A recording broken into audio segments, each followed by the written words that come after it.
નમસ્કાર મિત્રો, હળવદના ધબકાર પ્લેટફોર્મ પર આપ સૌનું હાર્દિક સ્વાગત છે। મિત્રો, સમાચાર ભલગામડાથી મળી રહ્યા છે। ભલગામડા જે ચોકડી છે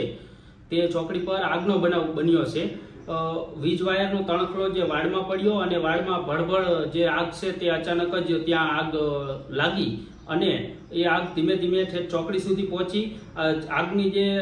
લાગવાનું જે સ્થળ જોઈ તો જે પલાસણથી રસ્તો આવી રહ્યો છે ત્યાંથી વાડમાં આગ લાગી અને આગ લાગતા ચોકડી સુધી પહોંચી અને ચોકડીએ રહેલી એક નાસ્તાની જે દાબેલીની જે રાજુભાઈ કચ્છવાળા છે તેઓ દાબેલી ત્યાં લારી રાખતા હતા તે લારી સુધી પહોંચી। લારી પણ આગમાં જે બળીને ખાખ થઈ ગઈ છે અને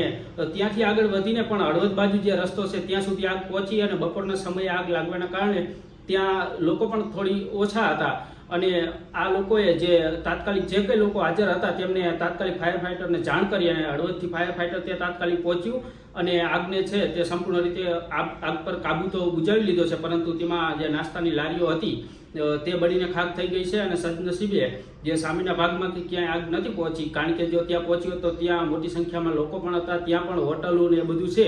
એટલે એના કારણે વધુ નુકસાન આવી શકે, પરંતુ ત્યાં ફાયર ફાઇટરો જે સમયસર પહોંચી જતા તે આગને છે ત્યાં કાબૂમાં લઈ લીધી છે।